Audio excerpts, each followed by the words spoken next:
Good morning mga gar. Ito nga pala ang inyong lingkod. Maglilinis po tayo ng ating parapernalyas at idip-idip lang natin galing sa panggabi at may duty pa tayo ngayong umaga. Okay. Let's go. Malakas tayo. Yeah, malakas tayo. Medyo binabawasan natin mga garang kain natin at sumasakit ng ating mga paa. Medyo mabigat. At ayun na nga, nandito na tayo. Lilinis na tayo ng ating parapernalyas. Kung makikita nyo mga gar, yung ginagamit ko kung isa kang security, alam mo yan, yung sikretong pampakintab ng parapernalyas ng mga security guard, yun, lalagyan mo yun, kulay puti. Medyo malagkit nga lang yan, puyat pa. Puyat pa, halos walang tulog kasi dito sa amin sa trabaho may monitoring kami every hour, so hindi talaga makakatulog. Talagang idip ka at gigising para doon sa iyong monitoring. Tapos yung logbook kaya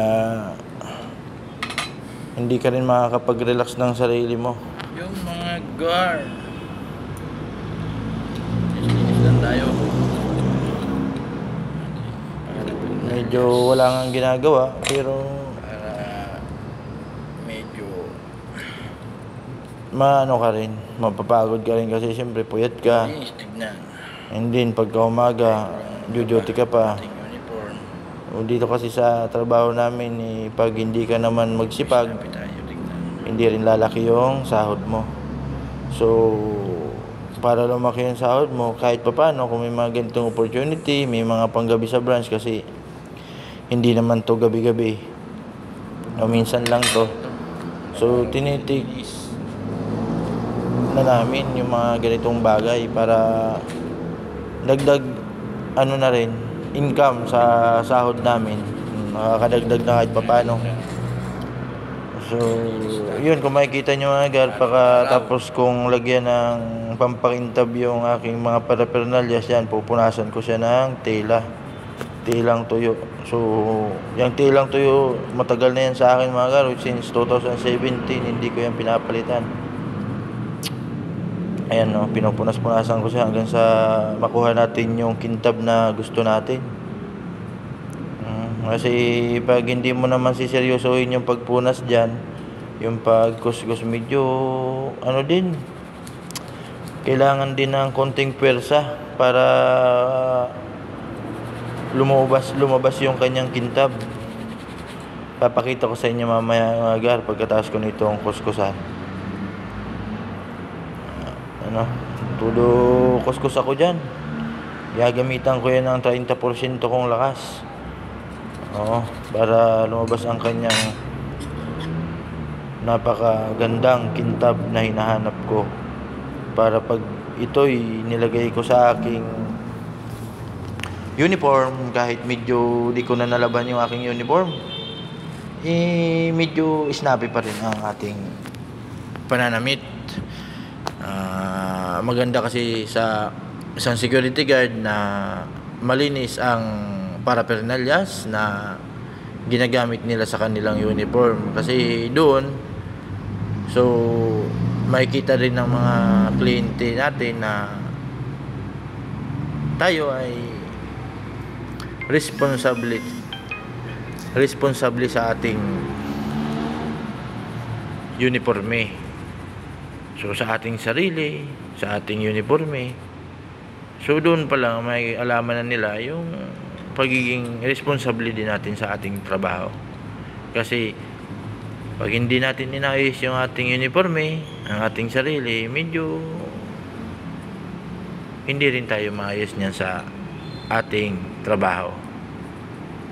Kasi nga pinapabayaan nga natin yung ating sarili, ang trabaho pa kaya. Medyo matagal-tagal nga lang ito mga gar maglinis kasi isa-isa siya. Tsaka parang ano talaga talagang lilinisin mo kada sulok-sulok na maliliit lang ng butas ng ano namin para pernalyas. Kaya sa mga security guard dyan na kasamahan ko, hindi ko naman, kahit hindi na sa agency, sa buong Pilipinas na naglilinis ng paraphernalia nila araw-araw, mabuhay kayo mga kaibigan, mga gara. Kasi pinapakita ninyo kung gaano tayo katapat sa ating tungkulin.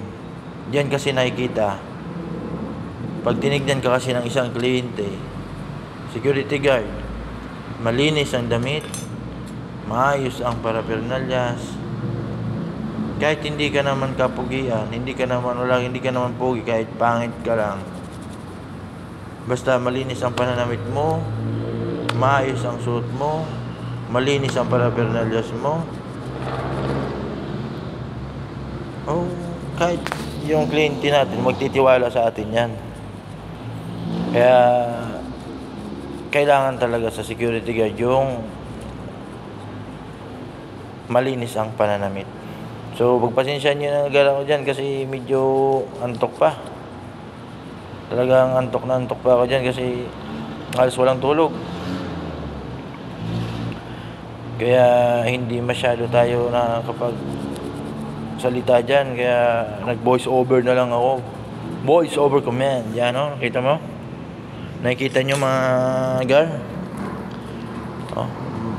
Maring iniisa-isa ang paglilinis para lumabas ang kintab talaga. Talagang kikiskisin yan. Kiskisin natin.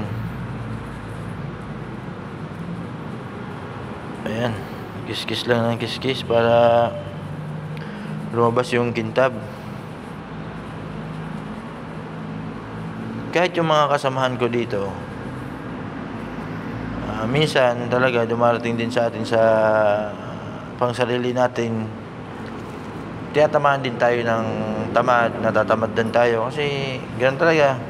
Kahit ako, dumarating din yun sa araw ko, pero pagdating sa trabaho talaga kinukonvince ko sila na huwag nilang tatamaran yung paglilinis ng kanilang mga uniforme.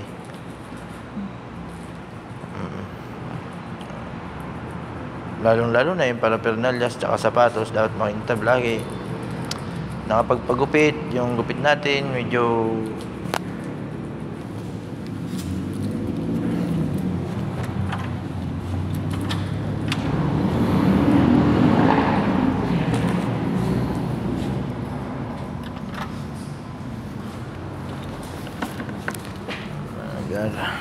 pagupit tayo para maayos tayo tignan. Tignan natin yung ating nilinisan kung gaano kahintab. Yan, makikita nyo mga gar kung gaano kahintab pag tinatamaan ng flashlight yan po ang ating uniform na pagkakabitan ng ating paraphernalias. Nilinisang paraphernalias kanina.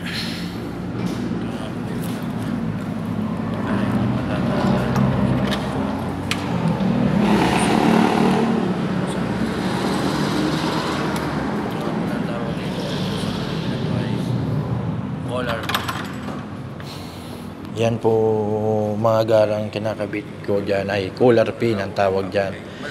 Yan ay kinakabit bandang taas, malapit sa may liig. Collar, kuwilyo. Doon yan nilalagay. Yan, lalagyan natin ng lock para hindi malaglag. May lock po yan na maliit. Lock sa collar pin. Security pin. Yan, collar pin.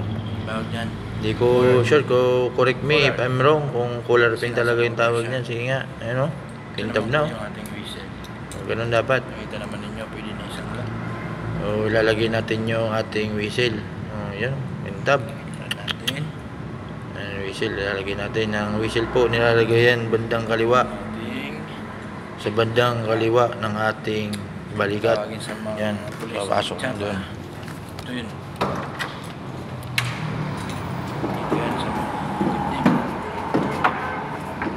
Bandang kaliwang dibdib.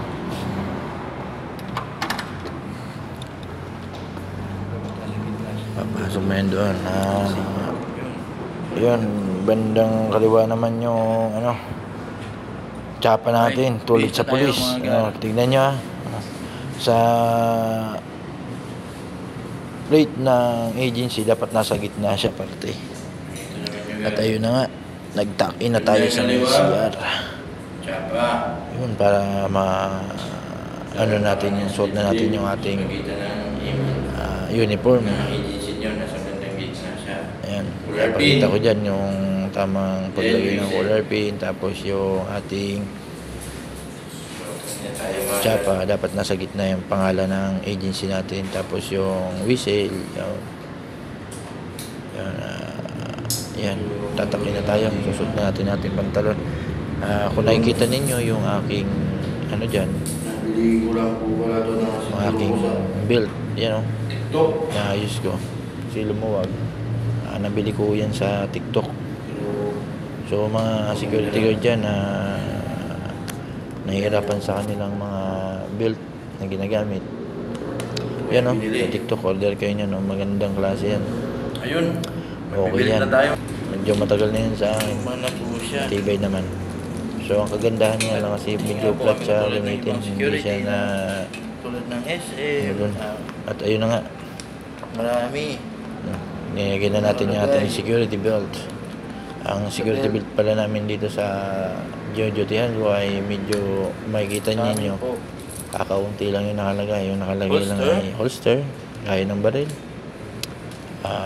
nightstick, yung Extra ang bala, nightstick, tapos medicine kit sa likod. Sa bandang kaliwa naman yung lagayan ng bala. So yung lagayan ng bala ko ay ito yung lagayan ng 38. So wala pa akong pambili ng lagayan ng ano, wala naman kasi kaming extra dito na magazine. So tinagaan ko na lang to na lagayan ng 38 lagyan para hindi naman natin hiningi, just in case, at least may reserve tayo na bala.